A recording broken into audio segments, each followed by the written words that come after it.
Chers amis, bienvenue pour ce nouveau thème sur la plateforme Psychonautes, un thème qui parle des régressions hypnotiques. On va découvrir ensemble comment on peut travailler sur notre passé, explorer notre passé, et peut-être même comment notre travail sur le passé pourrait avoir une incidence sur le présent.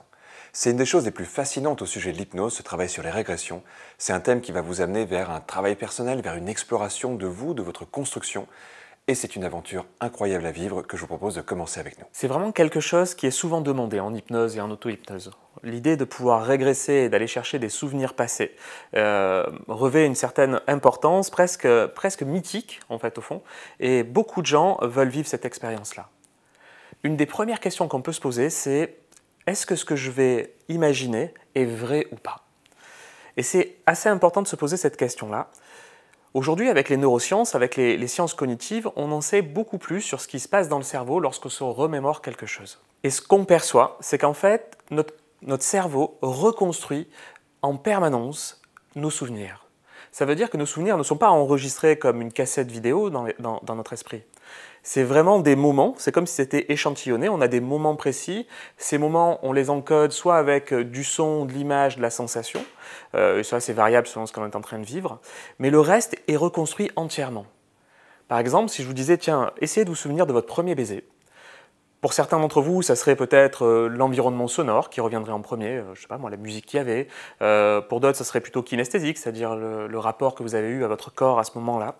Pour d'autres, quelques mots échangés juste avant. Mais tout le reste va être reconstruit par votre cerveau et peut être proche de la réalité ou complètement différent. Et ça peut sembler surprenant ce que je suis en train de vous dire là, mais en fait, tous vos souvenirs sont en partie faux, parce que reconstruits. Des fois, ils sont proches de la réalité, des fois plus éloignés. L'essence de ce dont vous vous souvenez est souvent proche de la réalité, mais tout l'environnement, tout ce qui n'était pas important à ce moment-là est reconstruit. Du coup, d'une certaine manière, on pourrait dire que tous nos souvenirs ne sont pas exacts. Et si on va même encore un peu plus loin, on ne peut pas faire la différence entre un souvenir qui est exact et un souvenir qui est reconstruit. C'est important pour nous de vous parler de ça parce qu'il y a parfois des gens qui vont vouloir travailler sur les régressions pour avoir des preuves, pour aller chercher une vérité. Et ce qu'on vous demande, si c'est votre idée, eh bien, c'est de ne pas faire ce thème, tout simplement. Parce que ça risquerait de venir embrouiller des choses et s'il y a un enjeu qui est important, ce n'est pas le but. Le but, comme tout ce qu'on fait sur la plateforme Psychonautes, c'est vraiment un but d'exploration de soi. Ce n'est pas une enquête, ce n'est pas non plus du pur thérapeutique, même si vous allez voir que ce travail peut vraiment vous faire du bien, vous reconnecter à vous-même. Si vous sentez que votre désir, c'est de travailler plutôt sur un traumatisme, c'est de travailler sur l'origine de quelque chose qui est vraiment très important dans votre vie, on vous conseille vraiment d'aller voir un professionnel de l'accompagnement pour une séance individuelle, et ça sera un autre travail quelque part. C'est important de poser ça pour pas qu'il y ait de quiproquo sur le but de ce travail. Parce que si à la question des faux souvenirs, il faut bien comprendre que ce qui va créer des souvenirs, c'est surtout nos émotions. Et il y a un adage par rapport à ça qui est qu'on peut se créer à peu près n'importe quel faux souvenir si on a envie que ça soit vrai ou si on a peur que ça soit vrai. Par exemple, si telle chose qui m'est arrivée dans le passé pourrait légitimer ce qui m'arrive au présent, eh bien je pourrais avoir envie que ça soit vrai, même si ce que je recrée à ce moment-là pourrait être quelque chose d'assez négatif. On commence par parler de ça, histoire d'évacuer vraiment cette question. Mais une fois qu'on a posé ça, ce que vous allez vivre dans la régression va être une véritable nouvelle vision de vous-même. Et ça, c'est super intéressant parce que vous allez comprendre comment votre histoire, votre identité s'est forgée et comment elle se maintient d'une certaine façon à l'intérieur de vous. Il y a vraiment une question au niveau des régressions qui est importante à se poser. C'est est-ce que vous pensez être la somme de toutes les expériences que vous avez vécues? Ou est-ce que vous pensez que vous êtes plutôt l'histoire que vous vous racontez sur tout ce qui vous est arrivé? C'est quelque chose qu'on voit très régulièrement en cabinet. Il y a des gens qui pensent vraiment qu'ils sont cause-effet, produits par rapport à ce qui s'est passé avant. Et aujourd'hui, on sent bien que ce n'est pas exactement ça. On ne va pas chercher à prendre une position d'un côté ou de l'autre. La vérité est certainement entre les deux. Mais l'idée, c'est de dire qu'on n'est pas simplement la somme de tout ce qui nous est arrivé. Ça nous arrange assez en fait en hypnose parce que on ne va pas pouvoir revenir dans le temps réellement pour modifier quelque chose qui s'est produit. Ce qui s'est produit, c'est produit. Par contre, le regard qu'on se pose sur ce que s'est produit dans notre passé va venir influencer notre présent et notre avenir, et c'est vraiment ce qui nous intéresse le plus en hypnose. Pour ceux qui veulent en savoir un petit peu plus, ces deux visions, elles ont un nom. D'un côté, on appelle ça la vision biographique, c'est les gens qui pensent qu'on est juste le produit de notre passé. Et c'est un courant qui a été vraiment très dominant au siècle dernier, et même s'il est un peu moins dominant aujourd'hui, qui est encore assez imprégné dans nos cultures et dans nos sociétés. C'est le courant de différents philosophes, et ça a même commencé un petit peu avant le siècle dernier, qui a amené toute cette idée de la psychanalyse notamment, pour prendre le courant le plus connu, mais plein d'autres courants ont été vraiment sur cette idée que l'homme était le fruit de son passé, le fruit de son histoire, quelque part. Donc ça, c'est le courant biographique. Et il y a des personnes qui pensent qu'on n'est que ça, ce que disait Bruno. Et de l'autre côté, il y a ce qu'on appelle le courant constructiviste. Et le courant constructiviste, il pense que c'est au présent qu'on se redéfinit. C'est le regard que je pose sur moi et sur mon passé au présent qui transforme, qui agit sur ce que je suis. Et ce courant, il est d'autant plus mis en avant aujourd'hui que maintenant qu'on sait que nos souvenirs ne sont pas exacts, mais qu'ils sont recréés en permanence, on se doute que c'est au présent que ça se recrée. C'est à partir de ma pensée d'aujourd'hui, de ma compréhension d'aujourd'hui, que je teinte mes souvenirs de mon présent.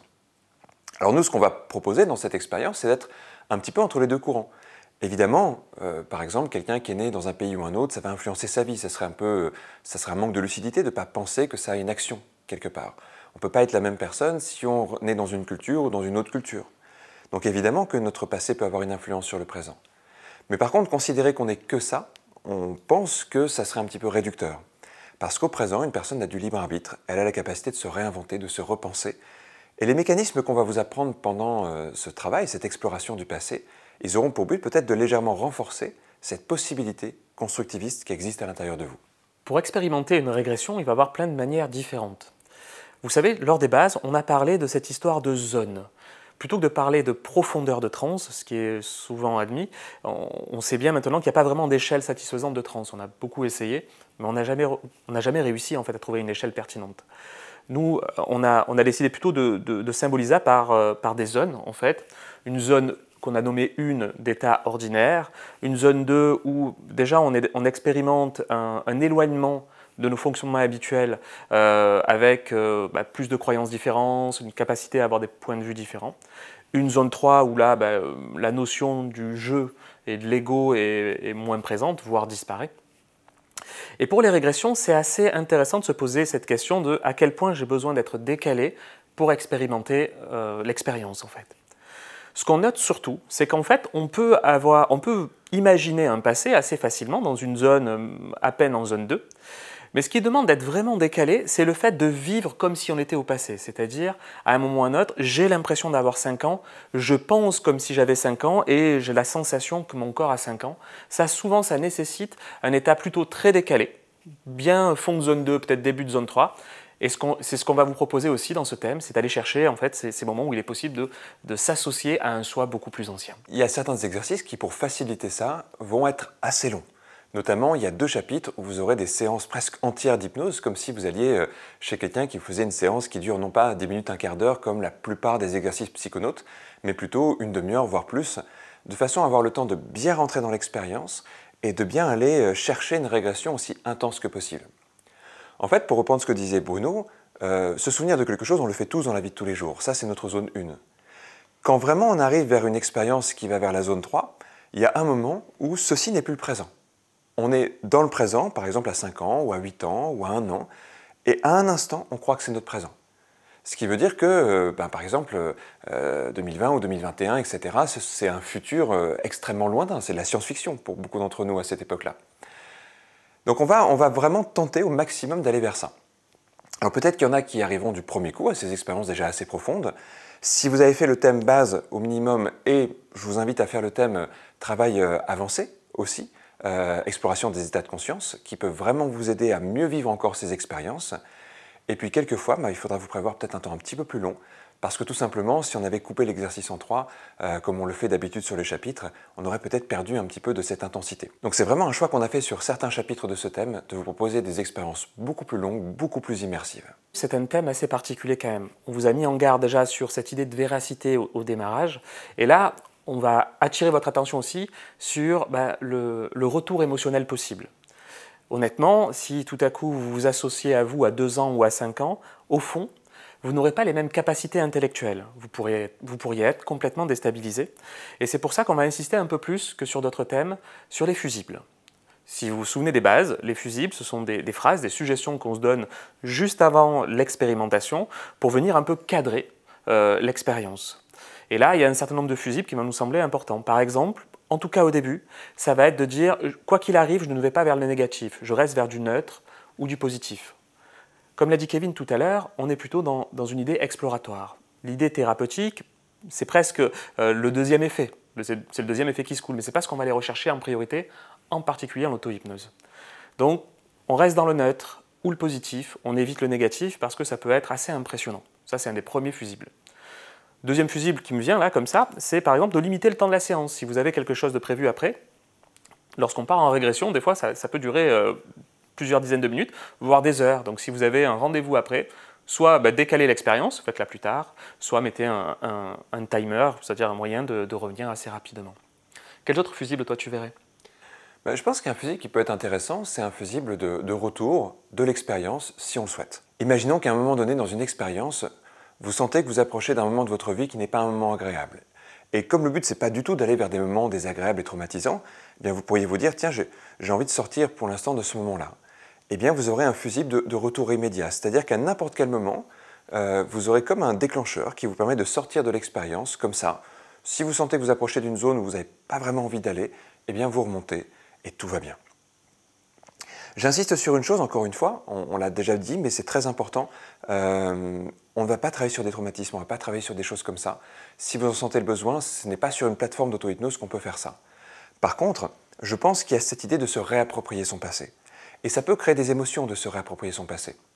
On va parler des chapitres dans quelques instants. Vous allez voir que dans un de ces chapitres, notamment, eh bien, on va travailler sur des endroits de notre vie où il y a des choses qui méritent d'être soulevées, où il y a des questions qui méritent d'être soulevées. C'est un très très beau cadeau à se faire. C'est vraiment quelque chose qui peut être très émouvant. Et il peut y avoir des émotions. Du coup, ce n'est pas vraiment un fusible, mais c'est juste une précaution de se dire, s'il y a une émotion dans ce travail, accueillez-la, tout simplement. Parce que c'est parfois juste un petit nœud émotionnel qui est en train de se dénouer, c'est peut-être juste un endroit où le corps a besoin d'éprouver quelque chose. Pour ceux qui ont fait le thème sur les émotions, puis je vous invite à faire si vous ne l'avez pas encore fait, vous savez qu'une émotion, elle a une charge et puis que souvent, il y a besoin de la décharger un jour. Et parfois, quand on fait un travail de régression, il y a des petites décharges émotionnelles qui se créent. Donc voilà, soyez juste en acceptation de ça, si ça vient. Vous allez voir que c'est très confortable et très agréable. Ça vaut le coup vraiment d'être vécu. Après toutes ces recommandations, je veux juste vous rassurer, c'est vraiment un thème génial qu'on vous propose. Vivre une régression, comme le disait Kevin, c'est une manière de se réapproprier son passé, de recréer quelque chose d'ancien. Et peut-être que vous allez tomber sur des meilleurs souvenirs que vous n'avez jamais vécus. Et vous allez les vivre comme s'ils étaient aujourd'hui et présents. C'est une formidable aventure en fait. Le travail régressif, c'est vraiment, on peut y passer des années en fait dessus. Moi j'y suis encore dessus, ça fait 10 ans que je fais de l'auto-hypnose. Et je reprends plaisir à aller réexpérimenter des situations que je ne connais pas vraies ou faux. Hein. Comme on vous a dit, on ne sait pas trop, mais par exemple la première fois où j'ai mangé un bonbon acidulé, je l'ai revécu des dizaines de fois à ce moment-là parce que c'est tellement fort. Rien que de vous en parler, j'ai un peu les frissons qui me montent. C'est ce genre d'expérience qu'on va vous proposer dans chacun des chapitres. Avant de passer au descriptif des chapitres, il y a aussi une question peut-être que vous vous posez, c'est jusqu'où on peut aller en régression? Et ça, c'est une question à laquelle on n'a pas de réponse précise, mais attendez-vous à pouvoir aller assez loin. C'est-à-dire qu'une régression, elle peut nous emmener dans l'enfance, dans la petite enfance, mais parfois même à des âges extrêmement précoces. C'est-à-dire qu'il n'est pas rare que des gens revivent des souvenirs dans lesquels ils ont 1 an, 6 mois, voire avant la naissance.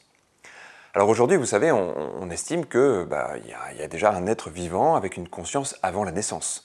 Ce qui est assez récent dans notre histoire. Il y a encore peu de temps, on imaginait qu'avant la naissance, en fait, il n'y avait pas grand-chose d'intéressant chez l'être humain. Mais aujourd'hui, on sait que bien avant, même des mois et des mois avant, il y a déjà quelque chose de très important, il y a déjà des premiers marqueurs, il y a déjà des premières empreintes, c'est-à-dire des premières connaissances qui sont prises. Le cerveau est encore en création, mais il imprime déjà des choses. Et donc, ce n'est pas étonnant qu'on puisse avoir des souvenirs de vie intra-utérine. C'est aussi les premières émotions qu'on va ressentir à travers le corps de notre maman, en fait, qui va elle-même vivre des émotions, et bien il y a des choses qui nous sont transmises. Donc il est possible que vous viviez ce genre d'expérience. Maintenant, comme on l'a dit au début, il se pourrait que ce soit des souvenirs complètement recréés, peut-être à partir de bribes de ce qui s'est passé, de vos souvenirs, de mémoires corporelles, peut-être que c'est vraiment même des histoires, un amalgame d'histoires qui vous a été raconté, donc ça peut être complètement des souvenirs faux, entre guillemets, mais dites-vous une chose, c'est que ça soit faux ou vrai, pour votre cerveau, s'il crée quelque chose, c'est symbolique. Et c'est ça qui va nous intéresser. Les endroits où vous allez aller sont symboliques. Si vous allez dans une régression de vie intra-utérine, vous aurez vraiment les sensations de vivre quelque chose de réel si la transe est assez importante, si vous êtes plutôt vers la zone 2, voire la zone 3. Peut-être que ça sera vrai ou faux, ça c'est une autre question, mais à un niveau symbolique, ce qui va vous parvenir à ce moment-là aura sans doute une importance, va être sans doute chargé de messages, de potentielles prises de conscience, et vous verrez que c'est vraiment là aussi une expérience qui est hyper enrichissante. Lors du premier chapitre, c'est moi qui vais vous accompagner sur la base de lancement. C'est les différents outils qui nous permettent justement d'expérimenter ce qu'on appelle une régression. Vous allez voir qu'il y a différentes manières d'aller en régression, il y a différentes métaphores en fait qui peuvent créer cet état-là, donner cette idée, cette direction. Et c'est ce qu'on va expérimenter lors du premier chapitre, c'est vraiment les bases, les gammes de la régression. Donc c'est un exercice qu'il faudra refaire peut-être plusieurs fois pour vraiment prendre la main sur le fait de régresser en temps. C'est déjà assez marrant, il y aura plein d'expériences, 5 exercices, ils seront courts, mais super intéressants. Et puis après, on va se retrouver au chapitre 2, parce que en fait, une fois que Bruno vous aura préparé à différents types de régression, vous aurez un peu votre machine à remonter dans le temps personnel. Alors on fera notre premier exercice long. Et celui-là, il est génial. On va aller retrouver une ressource de votre passé. Parce qu'en fait, on l'oublie un petit peu, mais dans notre enfance, dans notre petite enfance, on a des capacités qui souvent étaient mises de côté quand on a passé par l'adolescence et puis l'âge adulte. Je vais prendre 2-3 exemples. Par exemple, de la spontanéité, de la créativité. Vous voyez, des choses en fait qui sont vraiment liées à l'enfance. Et parfois même, c'est des très beaux souvenirs, comme le bonbon qu'évoquait Bruno tout à l'heure. On va aller vers un endroit de votre passé où il y a quelque chose à retrouver, une chose à laquelle se reconnecter, une belle chose en fait. Vous allez le revivre comme si c'était la première fois. Et vous allez prendre quelque chose de ce moment de votre vie pour le ramener au présent. Donc vous verrez que c'est une régression qui est assez émouvante, vraiment magnifique. On revient en général, on a l'impression qu'on a perdu des années, qu'on a lâché un fardeau, qu'on est reconnecté à une sorte d'essence personnelle. Bref, ça sera déjà une expérience fantastique pour le deuxième chapitre. Pour le troisième chapitre, je vais avoir le plaisir de vous accompagner dans finalement le contre-pied de ce que vous a présenté Kevin. Là, l'idée, ça va être de créer un cadeau au présent et se l'apporter au passé. Imaginez ce que vous auriez aimé recevoir comme cadeau, un cadeau symbolique, une métaphore peut-être, quand vous étiez plus jeune. Et c'est ce que je vais vous proposer de faire dans ce chapitre-là. C'est un peu l'idée d'Inception, pour ceux qui connaissent le film. Il y a vraiment cette idée d'aller métaphoriquement à un endroit de sa vie, beaucoup plus jeune, de s'offrir quelque chose, par exemple un sentiment de confiance, un sentiment de sécurité, un sentiment de liberté peut-être, et de regrandir, de voir ce que ça fait d'avoir eu ce cadeau-là, et de regrandir avec ça à l'intérieur de soi. Ça aussi, ça crée énormément d'émotions souvent, ça peut profondément vous changer, ou en tout cas changer la perception que vous avez de vous-même, et c'est ce qui vous attend lors du troisième chapitre. Là aussi, ça sera qu'un seul grand exercice qui ressemblera un peu à une séance en fait. Et on arrivera sur le quatrième et dernier chapitre de ce thème, qui va mêler un travail sur le présent et sur le passé. Ce qu'on va explorer ensemble pour ce dernier chapitre, c'est la manière dont parfois le passé est encore collé à nous. Il y a des événements, il y a des histoires inachevées, il y a des choses qu'on a pu se dire, il y a des choses qu'on a pu porter. Et je ne sais pas si vous avez déjà remarqué ça, on a l'impression que parfois il y a des gens qui sont au présent chargés de bagages qui sont extrêmement lourds et qui contiennent toutes ces choses du passé qui pèsent. Et c'est vrai que c'est une métaphore qui revient parfois quand on parle du passé. Et là, l'idée, ça va être de rendre au passé le passé. On va apprendre quelque chose qui nous vient de traditions assez anciennes, qui a pour but de se libérer, de lâcher tout ce poids du passé, pour en fait, à la fin, se retrouver au présent. C'est un paradoxe, mais travailler sur les régressions nous amène à terminer sur le présent. J'espère que le programme vous plaît, j'espère que vous êtes prêts. Je vous attends juste pour le premier chapitre, dans quelques secondes. À tout de suite.